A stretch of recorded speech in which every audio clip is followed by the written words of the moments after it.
Bonjour, ici Nicolas Bazar et dans cette vidéo, on va voir comment devenir trader en 10 étapes. Donc, si vous ne me connaissez pas, je m'appelle Nicolas Bazar et depuis le 31 juillet 2015, je suis trader indépendant.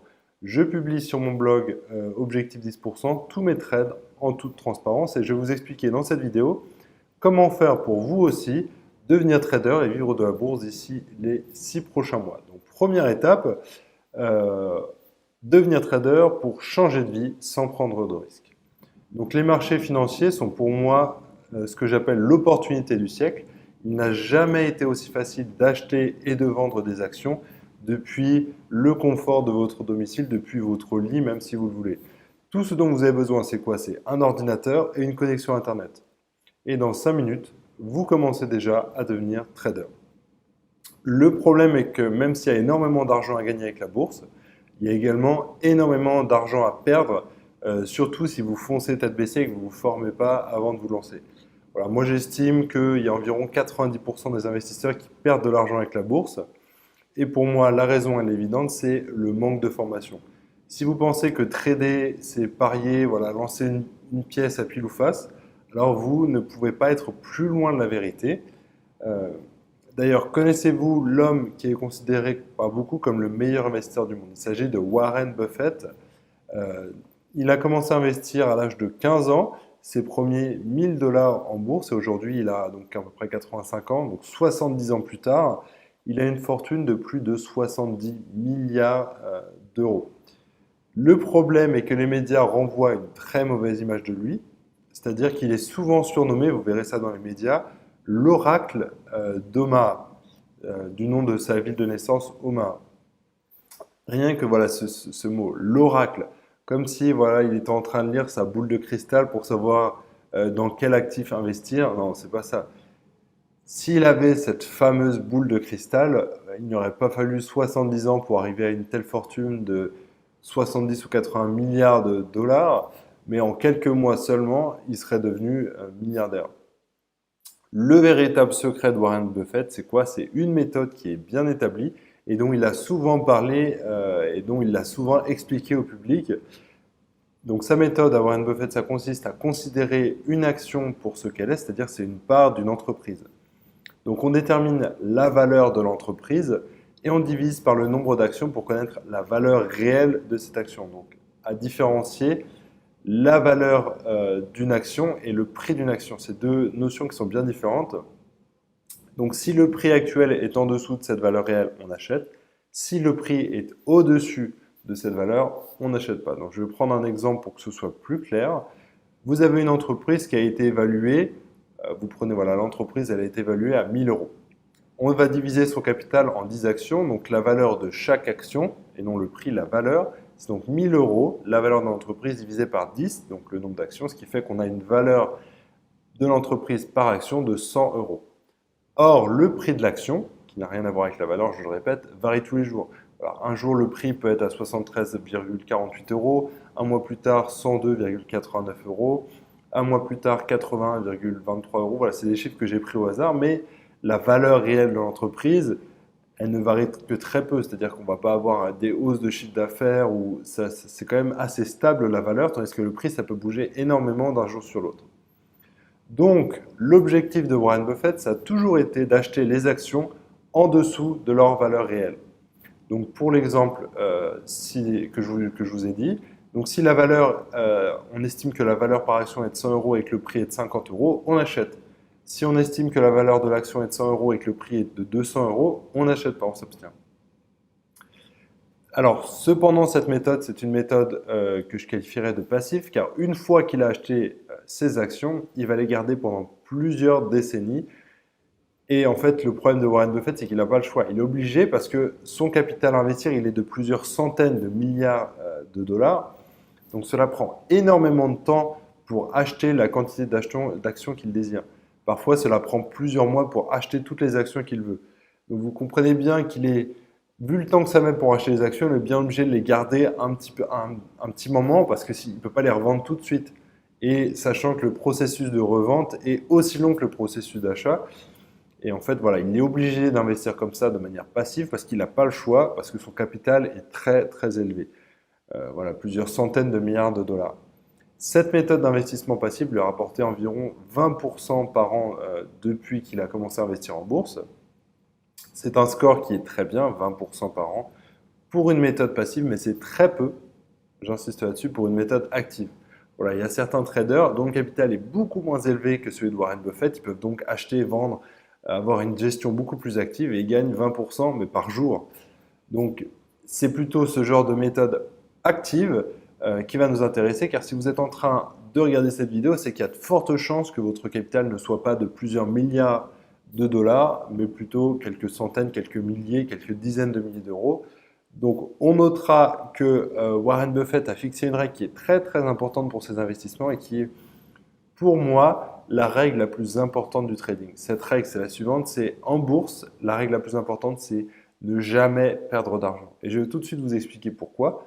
Puisque si vous vous lancez tête baissée dans le trading et que vous perdez 50% de votre capital, donc on va imaginer que vous investissez 1000 euros, donc si vous perdez 50% de votre capital, vous perdez 500 euros et il vous reste 500 euros sur vos 1000 euros de départ. Donc il vous faudra ensuite gagner 100% pour revenir au capital initial. Donc vous avez bien compris, il vous faudra donc doubler votre capital pour repasser de 500 à vos 1000 euros, juste pour combler vos pertes, car à ce stade, vous n'aurez gagné pas le moindre centime. Donc ça, c'est la première conclusion de cette première étape. Formez-vous avant de commencer à investir, puisque les premières erreurs, elles pardonneront pas. Deuxième étape, il faut vous rendre compte que pour devenir trader, c'est un chemin pavé d'embûches. Il y a deux embûches principales qui sont très importantes. La première embûche, c'est les frais de courtage. Le premier piège que rencontrera le trader actif sont les frais de courtier. Donc pour investir en bourse, vous aurez besoin de quoi? D'un ordinateur, je vous l'ai dit, d'une connexion Internet et un troisième élément, un courtier. Ce courtier, il sert à quoi? Il sert d'intermédiaire pour passer vos ordres de bourse. Si vous passez un ordre à 1000 euros, voilà, vous achetez des actions pour 1000 euros et vous payez 50 euros de frais de courtier et que quand vous revendez, vous payez également 50 euros, donc vous aurez payé au total 100 euros, c'est déjà 10% de votre capital juste en frais de courtier. Donc si vous gagnez 8%, vous aurez en réalité perdu de l'argent puisque vous aurez gagné 8%, mais vous aurez payé 10% de votre capital en frais de courtier, donc vous aurez perdu 2% de votre capital juste à cause des frais de courtier. Donc si vous voulez devenir trader et si vous voulez vivre de la bourse, vous devez absolument maîtriser cet aspect de votre trading. L'objectif est que chaque trade ne vous coûte que quelques centimes, voire quelques euros pour que l'impact sur vos performances soit neutre. Donc voici les trois courtiers que je recommande. C'est les trois courtiers les moins chers à ma connaissance et j'ai été client personnellement de ces trois courtiers. Voilà, je ne recommanderais pas des courtiers que je n'ai pas testés personnellement. Donc je vous ai mis tous les liens dans l'article. Donc le premier c'est DeGiro, le deuxième c'est Bink et le troisième c'est Bourse Direct. Alors je tiens à préciser que je ne suis pas affilié à aucun de ces courtiers. Je suis juste voilà, un utilisateur satisfait. D'ailleurs, je vous invite à regarder vous-même tous les courtiers qu'il existe. Vous tapez dans Google courtier en bourse et vous pouvez tous les regarder, même ceux dont je ne parle pas, avant de faire votre choix. Mais vous verrez que vous reviendrez forcément à l'un de ces trois-là qui sont vraiment les trois qui sont largement au-dessus de tous les autres. Alors maintenant, on va calculer combien ça coûterait d'investir en bourse avec ces courtiers. Donc on va prendre deux exemples. Premier exemple, vous passez un ordre de bourse de 100 euros sur des actions françaises et un ordre de bourse de 1000 euros sur les actions françaises. Donc on va voir combien ça coûterait pour un ordre de bourse de 100 euros et combien ça coûterait pour un ordre de bourse de 1000 euros. Donc avec DeGiro, pour un ordre de bourse de 100 euros, ça vous coûterait 29 centimes, ce qui est complètement ridicule. Et pour un ordre de bourse de 1000 euros, ça vous coûtera 65 centimes. Donc, entre les 50 euros dont je vous parlais auparavant, et là, ça se compte en centimes, vous voyez que déjà, si vous choisissez le bon courtier, vous commencez déjà avec une longueur d'avance. Ensuite, Bourse Direct, on est un petit peu plus cher. Donc, ça vous coûtera 99 centimes pour passer un ordre de 100 euros et 1,90 € pour passer un ordre de 1000 euros. Et enfin, Bing, c'est le plus cher des trois. C'est 2,50 € pour passer un ordre de 100 euros et 2,50 € pour passer un ordre de 1000 euros. Et en fait, comme vous pouvez le voir avec Bink, ils ont des frais fixes. Donc, peu importe que votre ordre soit 10 euros ou de 1000 euros, c'est 2,50 € le minimum. Donc, quand vous avez un petit capital, Bink n'est pas intéressant et ce sera plus intéressant Bourse Directe ou de Giro à cause de ces frais fixes. Donc, voilà, les tarifs de ces trois courtiers sont les meilleurs à ma connaissance.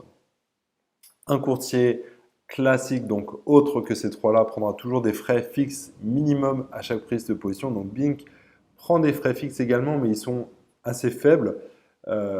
Et ces frais fixes, ils peuvent aller de 10 euros à 10 000 euros. Donc, quand vous avez un capital de 100 euros, 200 euros à investir en bourse et vous payez 10 euros à chaque achat, à chaque vente au minimum, vous voyez que c'est pas très rentable.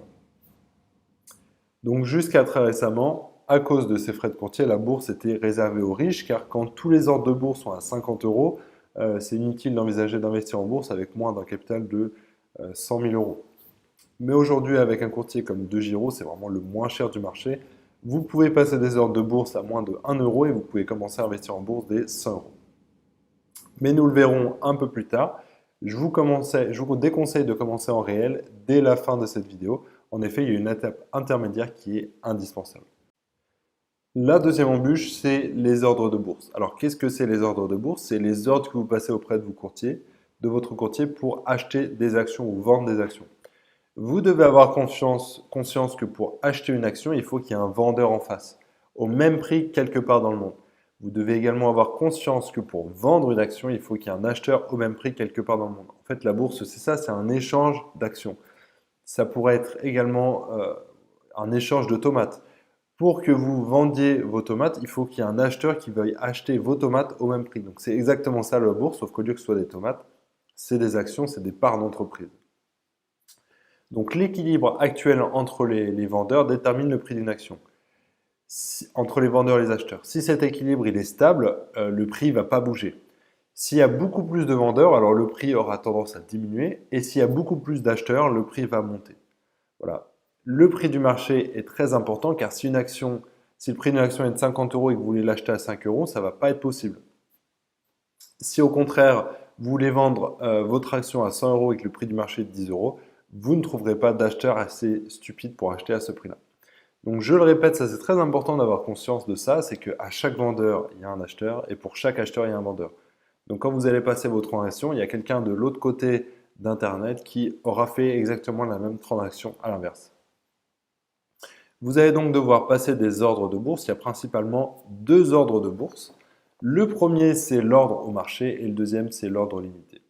Donc quand vous passez des ordres au marché, ça consiste à dire j'achète cette action, mais peu importe le prix. Donc si le prix est de 50 euros, mais que le vendeur le plus proche de ce prix veut vendre son action à 55, vous vous retrouverez à acheter une action à 55 euros alors que le prix du marché est de 50 euros. Vous comprenez qu'en agissant de la sorte, vous tirez une balle dans le pied et dès que vous aurez passé votre ordre de bourse, vous serez immédiatement en perte et il sera déjà difficile de revenir à l'équilibre. Donc moi, je vous recommande le deuxième type d'ordre qui s'appelle l'ordre à court limité, qui consiste à dire j'achète cette action non pas à n'importe quel prix, mais vous fixez le prix à l'avance, comme ça vous savez à quel prix vous allez acheter vos actions. Donc j'achète des actions au prix de 50 euros par exemple. Si votre courtier trouve un vendeur à ce prix, alors votre ordre sera exécuté et vous aurez l'action demandée et vous serez débité de l'argent. Si le courtier ne trouve pas de vendeur à ce prix, alors votre ordre restera en attente. Si votre ordre ne s'effectue pas, vous pourrez encore modifier votre ordre, par exemple en mettant un prix légèrement supérieur ou inférieur, par exemple 51 euros, jusqu'à ce qu'il soit effectivement exécuté. Ma recommandation, c'est donc de passer uniquement des ordres à court limité au prix du marché. Donc ça, c'est peut-être pas très très clair, mais je vais prendre un exemple. Donc on va aller sur le site TradingView, je vous ai mis le lien dans l'article, et j'ai pris une entreprise au hasard, donc c'est Carrefour. Donc voilà ce que vous verrez donc sur TradingView. Et vous voyez qu'actuellement, le prix de l'action en bas à droite est de 21,035 euros. Vous voyez que là, c'est les variations du prix de Carrefour. Donc le prix est actuellement de 21,035 €. Donc si le prix de Carrefour est de 21,035 € et que vous voulez acheter des actions Carrefour, vous allez passer un ordre à court limité à 21,035 €. Si après quelques minutes, votre ordre n'est toujours pas exécuté, vous retournez sur TradingView et vous regardez si le prix a changé. Il y a de grandes chances que le prix ait changé. Voilà, il est passé par exemple à 21,037. Voilà, c'est un exemple. Retournez sur la plateforme et vous modifiez la limite de votre ordre limité jusqu'à ce que votre ordre soit réellement exécuté. Voilà, si vous voulez aller plus loin, sachez que j'ai réalisé un guide sur les ordres de bourse, donc je vous ai mis le lien ici. Troisième étape, un bon trader ne parie pas. Alors, dans l'imagination populaire, on pense que trader, ça revient à parier. Trader, c'est un peu comme jouer à la roulette. On a une chance sur deux d'avoir raison et de gagner de l'argent, ou une chance sur deux d'avoir tort et on va perdre de l'argent. Le seul point commun entre le trading et la roulette, c'est le risque. Dans les deux situations, vous pouvez perdre beaucoup d'argent et en gagner beaucoup. Et la plupart des traders débutants agissent comme des parieurs à la roulette, c'est d'ailleurs pour ça qu'ils perdent rapidement tout leur capital et abandonnent rapidement. Voilà, moi je vous le répète, vous avez besoin d'une stratégie, vous avez besoin de vous former avant de commencer à investir. Rien qu'avec le début de cette vidéo sur comment choisir le bon courtier et comment passer les bons ordres de bourse, vos chances de succès ont fait un énorme bond et vous allez éviter les deux erreurs commises par 99% des débutants et moi y compris quand j'ai débuté. Pour devenir trader, vous avez besoin de deux choses. Première chose, trouver une configuration graphique adéquate et deuxième chose, des indicateurs qui vous disent de passer à l'achat. Si un jour vous avez la sensation que c'est le moment d'investir, mais que vos indicateurs vous indiquent non, c'est pas le moment d'investir, que la configuration elle est mauvaise, alors vous serez plus en train de faire ce qu'on appelle du trading, mais vous serez en train de faire ce qu'on appelle du pari. Et ça revient également à tirer à pile ou face, donc c'est pas du tout ça ce qu'on veut faire. C'est exactement ce genre de situation qu'on veut éviter, c'est-à-dire trader avec ses émotions. Si vous êtes très émotif, si vous agissez beaucoup par rapport au feeling, alors le trading n'est pas pour vous. Vous devez, pour réussir, avoir une mentalité de sniper. Vous devez partir à la recherche, voilà, presque de chasseur, vous devez partir à la recherche de la meilleure configuration possible et attendre patiemment qu'elle se présente à vous. Certains jours, il n'y aura aucune opportunité sur le marché, donc vous ne traderez pas et ce sera très bien. Vous aurez alors respecté la fameuse règle de Warren Buffett, je la répète cette règle, ne jamais perdre d'argent. Vous devez trader que si vous êtes sûr à 100%. Donc certains jours, il n'y aura aucune opportunité et certains jours, il y en aura énormément et vous n'arriverez pas à les saisir toutes. Mais ce n'est pas grave, c'est le trading. N'oubliez jamais que vous tradez non pas avec vos émotions, mais vous devez trader avec votre sang-froid. Vous ne devez jamais créer une connexion sentimentale. Alors ça peut arriver avec une action du style « Oh, j'aime bien cette action, j'aime bien cette entreprise, alors je ne la vends pas tout de suite ». Non, la réponse est non, vous ne faites pas ça. Vous devez être froid, calculateur si vous voulez réussir.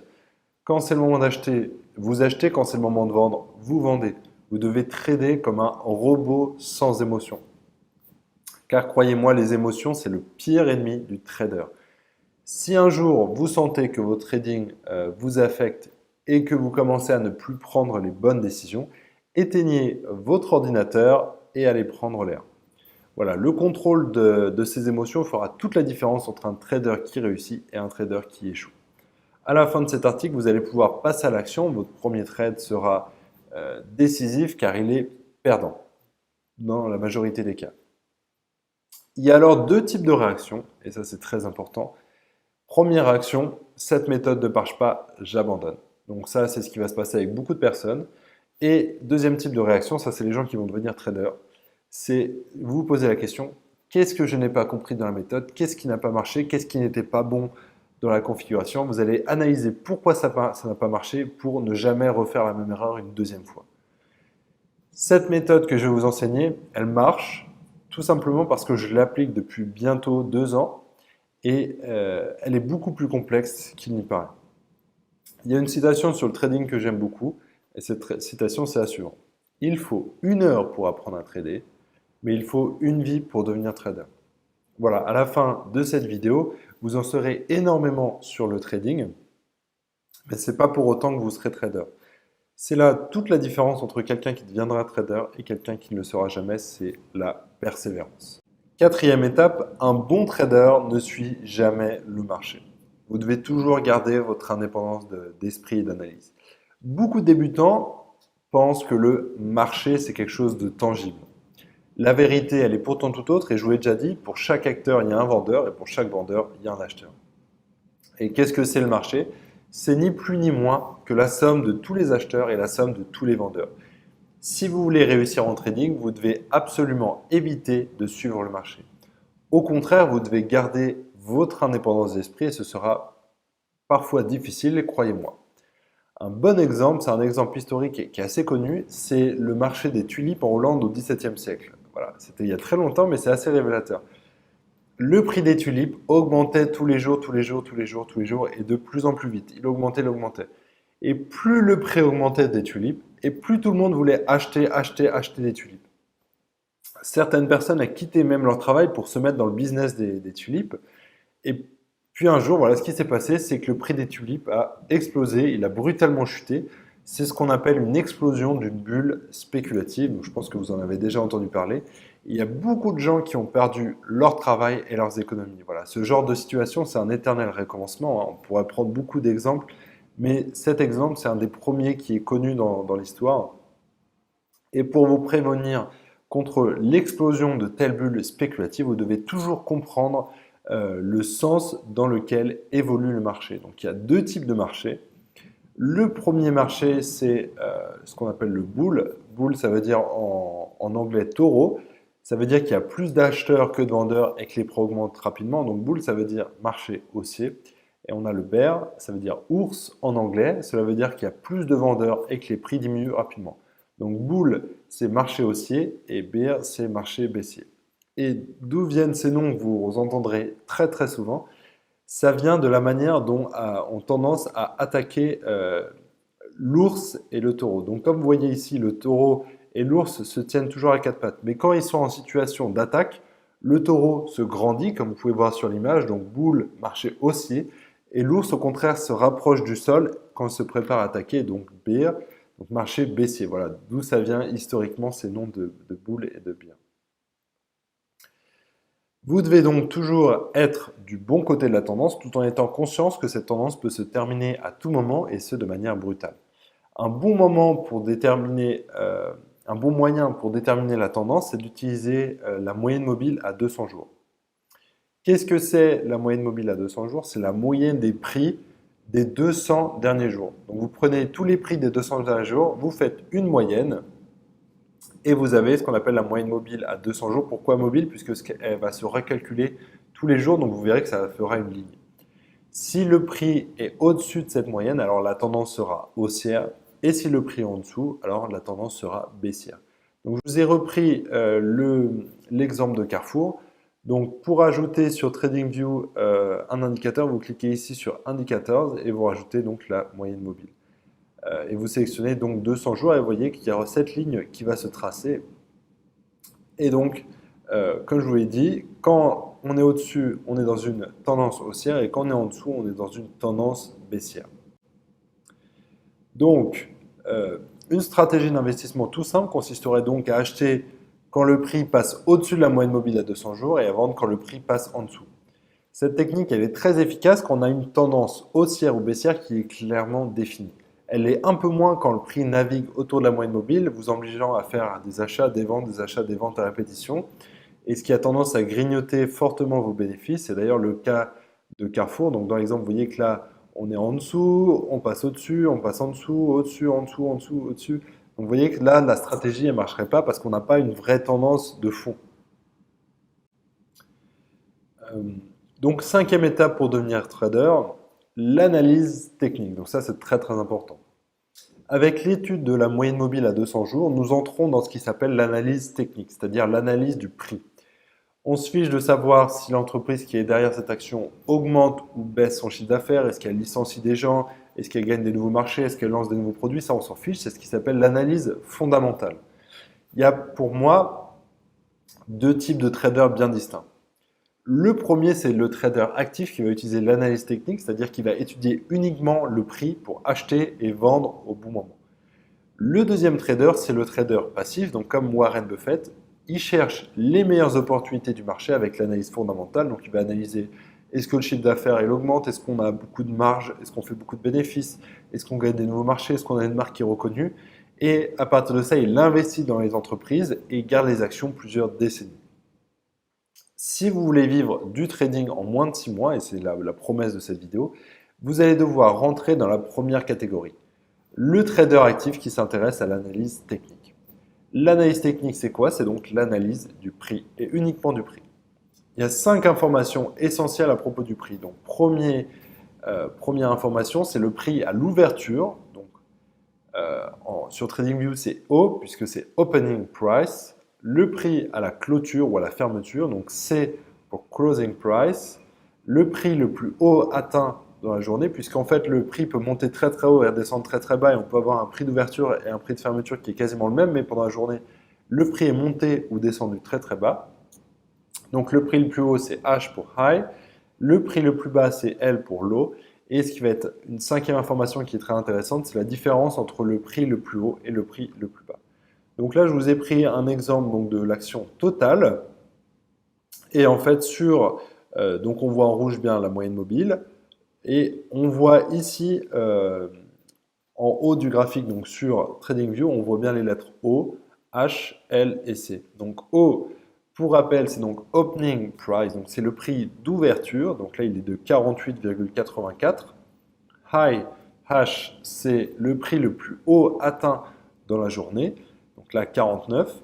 Et C, c'est le prix de clôture, donc c'est le prix de close, donc c'est 49. Et vous voyez que là, il y a quelque chose de très intéressant sur le graphique de total, c'est que le prix le plus haut atteint dans la journée est le même que le prix de la clôture.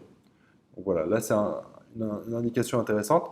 Et L pour l'eau, c'est le prix le plus bas atteint dans la journée, donc là 48,385. Et là, on peut immédiatement voir qu'en fait, donc le prix d'ouverture est ici, sur Total. Le prix a baissé, baissé, baissé, et il a remonté, remonté, remonté, remonté, et il a fini au point le plus haut de la journée. Donc voilà, ça c'est une petite analyse pour l'action Total. Alors, on dit souvent que le prix d'ouverture, ça correspond au prix des amateurs qui passent leurs ordres de bourse avant d'aller travailler, et que le prix de clôture, ça correspond plus au prix des professionnels qui traînent le reste de la journée. Donc, si le prix de clôture est supérieur au prix d'ouverture, cela signifie que les professionnels sont plus optimistes que les amateurs. Un point important avec les actions, le marché il n'est pas ouvert 24 sur 24, donc la plupart du temps, le prix à l'ouverture de la veille sera différent du prix d'ouverture du lendemain. Donc cette différence entre le prix de clôture de la veille et le prix d'ouverture du lendemain, c'est ce qu'on appelle un gap. Et ce gap, il peut soit confirmer la tendance de la veille s'il est dans le sens du marché. Donc si par exemple le lundi, le prix a augmenté et le mardi, on ouvre avec une hausse par rapport au prix de clôture de la veille, donc voilà, là ça confirme le sens du marché. Au contraire, ça peut être en opposition avec la tendance de la veille. Donc si le prix il augmente énormément pendant la journée et que le lendemain le prix d'ouverture est inférieur, prudence, ça peut vouloir dire que soit le marché ne sait pas ce qu'il veut, il n'y a pas de tendance clairement définie à court terme, ou soit ça veut dire que la tendance vient juste de changer juste sous vos yeux. Il est également intéressant d'analyser la différence entre le prix le plus haut atteint dans la journée et le prix le plus bas. Plus cet écart est élevé, plus l'intensité du conflit entre les bulls et les bears est importante. Voici comment interpréter cette différence. Donc si la différence entre le point le plus haut et le point le plus bas elle est très faible, ça veut dire que le marché il est soit complètement endormi, qu'il n'y a pas beaucoup d'échanges, ou que soit que le marché est en attente de quelque chose. Si cette différence est moyenne, voilà, c'est difficile d'interpréter, mais si elle est très très élevée, ça veut dire que le marché est ce que j'appellerais brûlant, c'est-à-dire qu'il y a beaucoup d'échanges et vous devez être prudent. Sixième étape, vous allez devoir donc apprendre à maîtriser les supports et les résistances. Ça, c'est une notion qui est très très très importante. Donc vous commencez maintenant à savoir un peu mieux comment analyser le marché et la tendance du marché. Il y a maintenant deux notions qui sont indispensables de connaître et de maîtriser si vous voulez devenir trader. Donc c'est 1, les supports et 2, les résistances. Donc nous l'avons vu, l'évolution du prix d'une action est liée aux acheteurs et aux vendeurs. Le prix d'une action, c'est donc lié à la psychologie des acteurs du marché. Et cette psychologie, elle est très importante et c'est pour ça que l'analyse des prix est aussi efficace. Par exemple, acheter à 99 peut être un bon prix, mais 100 euros, ça peut devenir trop cher psychologiquement. Donc on a une espèce de barrière psychologique. Et cette psychologie, elle en découle toute l'analyse technique. Voilà, le prix montait régulièrement, par exemple 95, 96, 97, 98, 99, et on n'arrive pas à franchir cette barrière invisible des 100 euros. C'est ce qu'on appelle une résistance. Et le cas opposé est également possible. Donc le prix baisse, 43, 42, 41, et il bloque à 40 euros pendant plusieurs jours et il repart à la hausse, 41, 42, 43. C'est ce qu'on appelle un support. En fait, le prix d'une action, vous allez immédiatement vous en rendre compte, il ne varie pas de 0,01 centime à 10 000 euros. Il varie, c'est beaucoup plus restreint l'espace de variation d'une action. Et souvent, on peut identifier un support et une résistance. Et j'aime bien prendre cette image pour faire comprendre, c'est que le support, c'est un peu comme le sol d'un étage, et la résistance, c'est comme le plafond. Et le prix, il est bien souvent bloqué entre le sol et le plafond de cet étage. Et plus il reste bloqué longtemps dans cet étage, et plus cet étage il est puissant, et plus ça va être difficile pour le prix d'action de sortir de cet étage. Il en découle pour moi la stratégie que voilà, j'utilise au quotidien, qui est la stratégie la plus simple, mais également la plus efficace pour investir en bourse. On va acheter quand le prix est proche du support et on va vendre quand le prix est proche de la résistance. Pour faire simple, on va acheter quand le prix est près du sol et qui s'apprête à rebondir, et on va vendre quand il touche le plafond. Voilà, tout simplement. Donc là, je vous ai pris un exemple d'une action et on voit très clairement sur cette action, donc ça c'est le genre d'action qui va nous intéresser, que le prix est bloqué entre le support que je vous ai dessiné en bleu et la résistance que je vous ai dessinée en rouge. Donc on voit qu'il rebondit sur le support, ensuite sur la résistance, support, résistance, support, résistance, et vous voyez que là on est très près de la résistance, donc là ça serait le moment de vendre. Et le but du jeu, ça va être d'acheter quand on est au plus près du support et de vendre quand on est au plus près de la résistance. Et quand vous tracez comme ça sur le graphique la résistance et le support, ça, voilà, ça saute aux yeux que le prix est bloqué dans un étage et que le but du jeu, ça va être d'acheter le plus près du support et de vendre la résistance. Je vous ai pris un deuxième exemple, c'est que parfois cet étage peut être légèrement en biais, mais c'est également le même principe. Donc je vous ai mis une autre image d'une autre action que j'ai trouvée. Donc vous voyez que l'étage, donc le support toujours en bleu et la résistance toujours en rouge, est toujours le même, mais il est en biais. Vous voyez qu'on peut identifier un étage. Donc vous voyez que là on est sur le support, la résistance. Vous voyez que ça sort un petit peu la résistance. Support, résistance, support, résistance. Et vous voyez qu'on a des oscillations comme ça entre on rebondit sur le support, on rebondit sur la résistance, rebondit sur le support, rebondit sur la résistance. Et là, on est près du support, donc là, ce serait presque le moment d'acheter avant que ça rebondisse sur la résistance.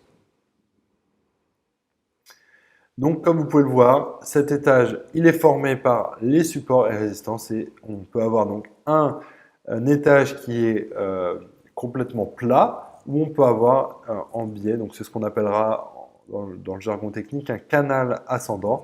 Mais la logique reste la même, on achète dans le bas du canal, donc on achète au plus près du support, et on vend dans le haut du canal, au plus près de la résistance. Ensuite, septième étape, deux notions qui sont très très importantes à comprendre, c'est la volatilité et la liquidité. Il y a deux notions que vous devez absolument saisir avant de trader une action. Donc la première, c'est la volatilité, et deuxièmement, c'est la liquidité. Il existe plusieurs milliers, voire plusieurs dizaines de milliers d'actions à trader, mais le but c'est de se concentrer sur les meilleures. Celles qui ont une configuration support-résistance la plus fiable possible. Voilà, si vous n'arrivez pas à identifier très clairement support-résistance, vous passez une autre action jusqu'à ce que vous trouviez voilà, un cas d'école où on voit l'étage assez clairement comme les actions que je vous ai montrées. La volatilité est un critère très important à prendre en compte, c'est la variation moyenne du prix à court terme. Plus la volatilité est haute et plus vous pourrez gagner d'argent rapidement. Donc certaines actions, elles peuvent gagner 10% une journée, donc elles sont très intéressantes à trader, mais l'inconvénient, c'est qu'elles peuvent également perdre 10% dans la même journée.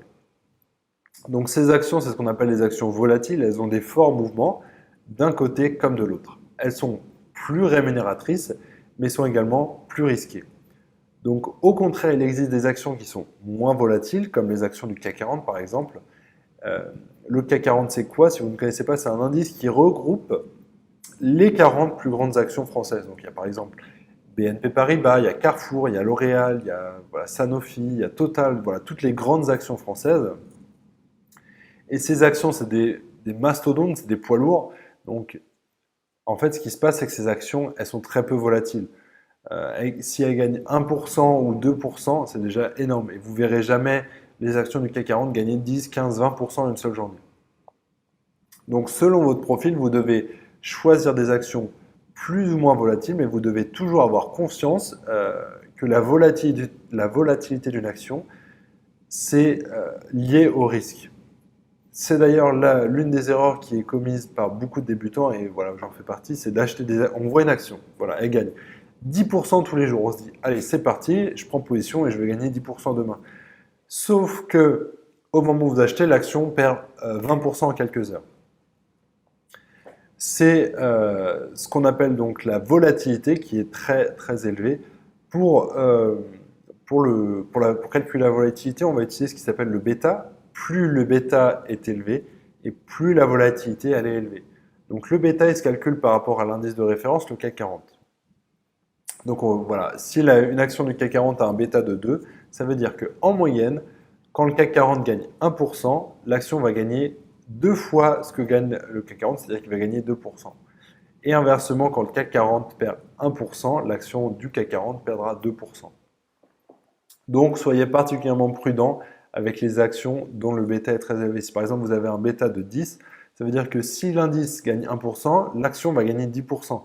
Donc méfiance avec les bêtas élevés, puisque ça peut être très intéressant, ça peut être très rémunérateur, mais c'est également plus risqué. Deuxième critère qui est très très important, c'est la liquidité. Pour faire simple, la liquidité, c'est le nombre d'actions échangées tous les jours. Voilà, certaines actions, elles ont beaucoup de liquidité. Il y a donc beaucoup d'acheteurs et beaucoup de vendeurs. Il est très facile de vendre et d'acheter ces actions, peu importe le moment de la journée, voilà, si on a beaucoup de liquidité. Au contraire, les actions qui auront peu de liquidité auront deux problèmes. Le premier problème, ce sera qu'il sera très difficile de vendre et d'acheter vos actions. Tous les débutants, et voilà, j'en fais partie, ont connu une situation dans laquelle ils voulaient vendre leurs actions, mais le prix baisse. Ils n'arrivent pas à trouver d'acheteurs à ce prix. Plus le prix baisse et plus c'est difficile, et plus vous commencez à paniquer, vous dites « Oh, j'arrive pas à vendre », et vos pertes se creusent. Donc voilà, et quand la vente, vous arrivez finalement à vendre votre action, la perte s'est beaucoup plus creusée que le moment où vous avez dit « Je vends ». Donc ça, c'est très important. Et le deuxième problème, c'est que s'il n'y a qu'un achat ou qu'une vente par heure, ce sera très difficile de suivre et d'analyser le prix parce qu'il y aura des très forts écarts de prix. Par exemple, une action qui a beaucoup de liquidité, elle va bouger comme ça. 50,07 €, une seconde plus tard 50,08 €, une seconde plus tard 50,07 €. Donc voilà, c'est très facile de suivre, c'est assez linéaire, on peut suivre le prix de l'action. Alors que quand il n'y a pas beaucoup de liquidité, il n'y a pas beaucoup d'échanges, le prix peut bouger du simple au double très rapidement. Voilà, vous avez un échange, un achat et une vente à 40 €, puis pendant une heure, il ne se passe plus rien puisque vous n'avez pas de liquidité, et une heure plus tard, on a enfin un échange, on a enfin un acheteur et un vendeur qui se mettent d'accord, et le prix il est 44 €. Voilà, il est passé de 40 à 44 en une heure, et voilà. Et vous vous dites, voilà, j'essaie d'acheter, mais il n'y a pas de vendeur. Et encore une heure plus tard, un acheteur et un vendeur arrivent à se mettre d'accord, hop, c'est 52 €. Vous voyez que ça peut bouger très rapidement comme ça, donc ça peut être dans le bon sens ou dans le très mauvais sens. Donc ma recommandation, c'est d'éviter les actions avec une liquidité trop faible. Car croyez-moi, vous allez vous faire avoir une fois, mais pas deux, et on peut perdre beaucoup d'argent à cause des problèmes de liquidité. Donc, huitième étape, on va apprendre à minimiser le risque avant de trader.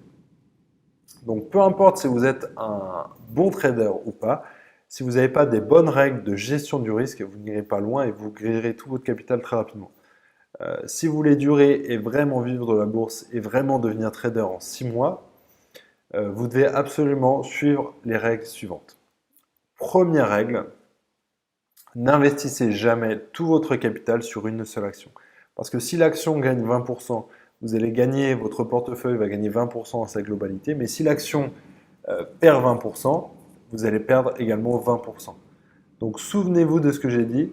Règle numéro 1, ne jamais perdre d'argent. Car si vous perdez 20%, il faudra gagner 25% juste pour revenir à l'équilibre. Donc ma recommandation, c'est de ne jamais investir plus de entre 2% et 10% de son capital sur chaque position. Sachant que si vous investissez 2% de votre capital sur chaque position, votre portefeuille grossira moins vite, mais en cas de perte, il diminuera plus lentement. Et d'une manière générale, plus vous mettrez une grosse partie de votre capital sur une action, et plus vous prenez de risque. Voilà, ce risque, il peut payer, Il peut vous rendre très riche ou au contraire, il peut complètement vous ruiner très rapidement. Une autre règle très importante, c'est toujours utiliser un ordre stop pour vous protéger.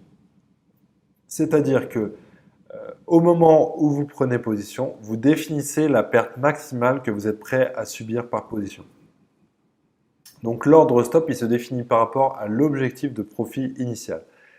Si vous achetez une action à 10 euros et que votre objectif de profit est de 20 euros, puisqu'au moment d'acheter, il faut toujours définir son objectif de profit, vous allez fixer votre ordre stop à 50% de votre marge de profit potentielle.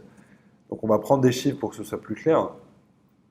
Donc vous achetez à 10 euros, vous voulez vendre à 20 euros. Donc votre profit potentiel est de 10 euros. Et donc l'ordre stop, ce sera 50% de ce profit potentiel, donc 5 euros. Donc on va prendre le prix d'achat moins 5 euros. Donc votre prix d'achat sera de 10 euros, votre objectif de profit sera de 20 euros et votre ordre stop sera de 50% du profit, soit 5 euros. Si le prix atteint les 20 euros, votre objectif de profit, vous vendez avec un profit. Si le prix atteint les 5 euros, donc votre ordre stop, vous vendez avec une perte. Et je vous l'ai dit, vous devez absolument agir comme un robot, car il y a deux risques. Premier risque, votre objectif de profit est dépassé et vous ne vendez pas. C'est une grave erreur car le prix va chuter et finalement votre ordre stop sera touché. Un profit, c'est donc transformé en perte.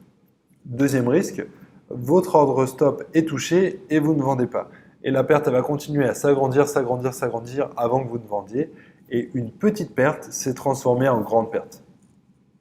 Ensuite, une étape qui est absolument indispensable, et c'est peut-être le meilleur conseil que je vais vous donner dans cette vidéo, ne commencez jamais, jamais, jamais à investir en réel avant d'être sûr de gagner à 200% de l'argent avec la bourse.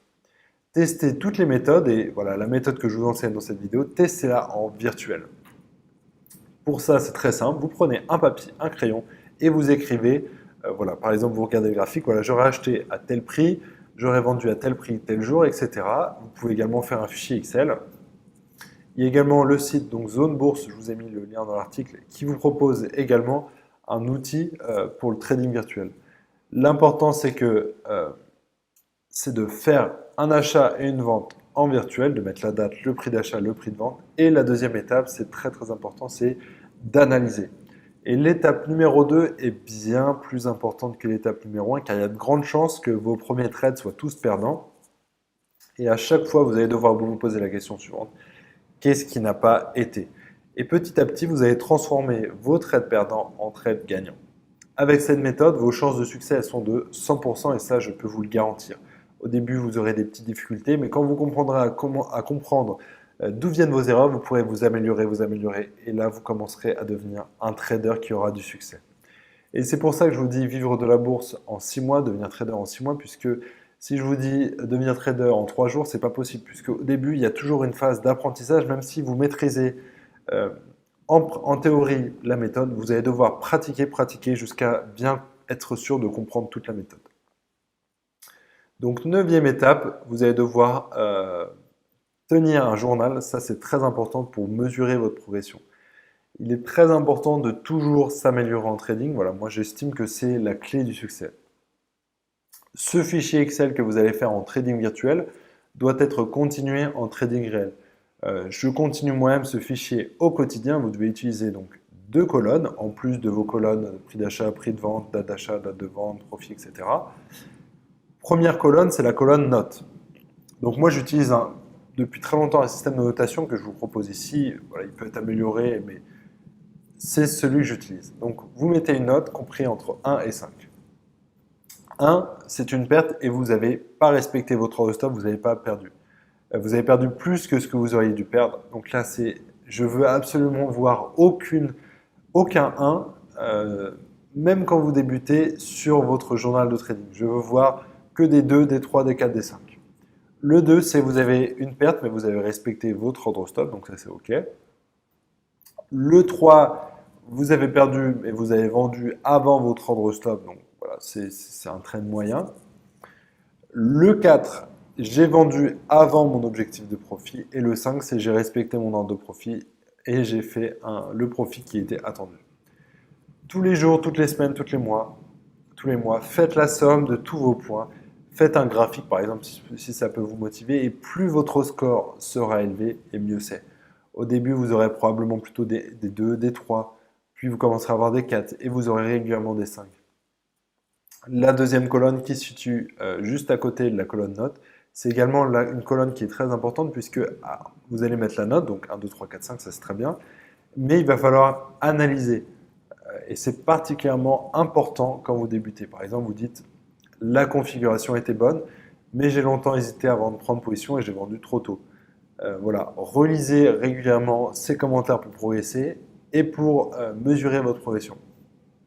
N'oubliez jamais que on ne peut améliorer que selon on peut mesurer. Donc je vous ai mis en lien dans l'article un modèle de tableau que vous pouvez recopier. Ensuite, 10e étape, comment gagner à la hausse comme à la baisse. Donc on l'a vu, il y a deux grandes tendances. Le bull, donc pour marché haussier, et le bear pour marché baissier. Est-il possible de gagner uniquement de l'argent quand les marchés sont haussiers? La réponse est non. Il existe de nombreuses manières de gagner à la baisse, mais la plus simple, c'est les ETF. Donc je ne vais pas rentrer dans les détails de ce que c'est les ETF, puisque voilà, j'ai fait un article assez complet là-dessus, j'ai fait une vidéo, donc je vous ai mis le lien ici. Pour faire simple, un ETF, c'est quoi? Ça recopie la performance d'un indice. Par exemple, je vous ai parlé du CAC 40, donc un ETF CAC 40 va recopier la performance du CAC 40. Donc si le CAC 40 gagne plus 1%, l'ETF CAC 40 va gagner plus 1%.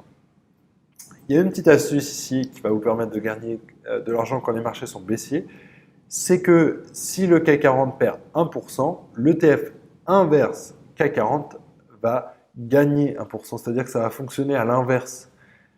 Donc si vous voyez que vous avez un marché qui est baissier, qui perd de la valeur tous les jours, l'ETF inverse, tous les ETF inverses vont gagner de la valeur au contraire. Donc ma recommandation, et ça c'est une très bonne astuce, c'est donc de trader les actions quand le marché est haussier et de trader les ETF inverses quand le marché est baissier.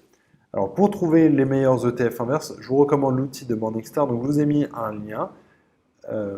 Et petite astuce, ils portent pour la plupart le mot short dans leur nom. Donc ça, c'est voilà, quand vous cliquez sur le lien, vous allez arriver ici et vous allez avoir tous les ETF inverses. Donc en général, ils portent short dans le nom. Vous voyez short, double short, short, short, short, etc. Donc voilà, vous savez maintenant comment devenir trader en 6 mois. Si vous avez apprécié cette vidéo, je vais vous demander de laisser un petit pouce bleu sur la vidéo. Vous pouvez également vous abonner, comme ça vous ne louperez aucune des prochaines vidéos à venir. Et si vous voulez aller beaucoup plus loin, j'ai réalisé une série de 4 vidéos gratuites. Donc ça à peu près 2 heures de formation dans lesquelles je vais beaucoup plus loin que cette vidéo. Donc je vous ai mis le lien dans la description de YouTube. Et je vous dis à très vite pour une prochaine vidéo.